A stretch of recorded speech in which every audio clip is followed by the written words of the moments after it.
আজকের রেসিপি অন্যান্য দিনের থেকে একটু আলাদা। শীতের সিজনে বাজারে প্রচুর কালারফুল সবজি পাওয়া যাচ্ছে, তার মধ্যে থেকেই আমি কয়েকটা কালারফুল সবজি নিয়ে চলে এসেছি, আর তাই দিয়ে আজ বানিয়ে নেব বাটার গার্লিক ব্রকোলি। এই বাটার গার্লিক ব্রকোলি তৈরি করার জন্য প্রথমে আমি এই সবজিগুলোকে ভালো করে ধুয়ে একদম জুলিয়ান পিস করে কেটে নেব।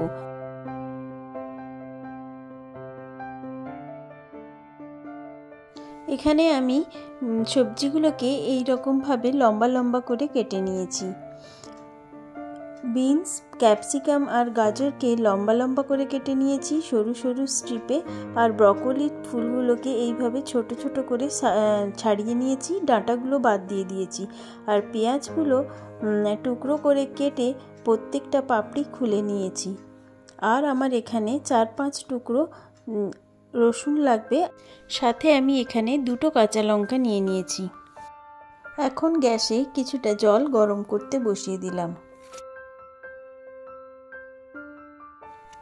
ওই সবজিগুলোর মধ্যে যেগুলো সেদ্ধ হতে একটু বেশি সময় লাগবে সেগুলোকে আমি অল্প গরম জলে প্রায় 5 মিনিটের মতো একটু ব্লাঞ্চ করে নিয়েছি।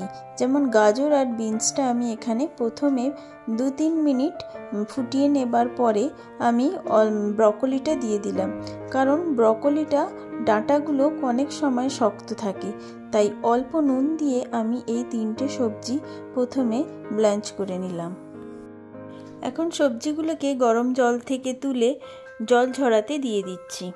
প্যানে 2 টেবিল চামচ মতো সাদা তেল দিলাম, আর এর সাথে আমি 1 চামচ বাটার দিলাম।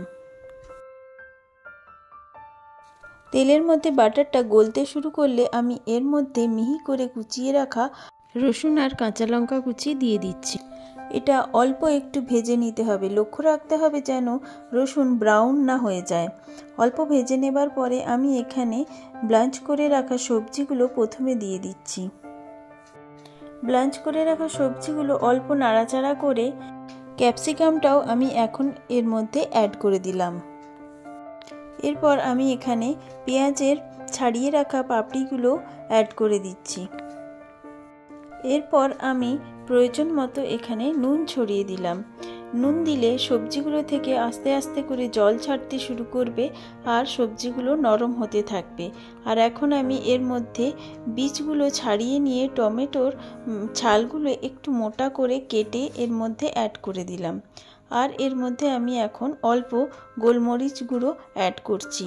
খেয়াল রাখতে হবে যে আমি এর মধ্যে কাঁচা লঙ্কাও অ্যাড করেছিলাম, তাই ঝাল বুঝে অল্প একটু চিলি ফ্লেক্সও দিতে হবে।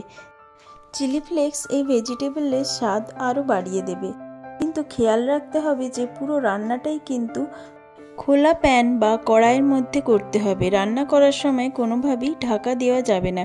যদি ঢাকা দেওয়া হয় তাহলে সবজির রং পরিবর্তন হয়ে যেতে পারে আর সবজিগুলো বেশি নরম হয়ে যেতে পারে, তাহলে আর সবজির মধ্যে সেই ক্রাঞ্চি ভাবটা পাওয়া যাবে না।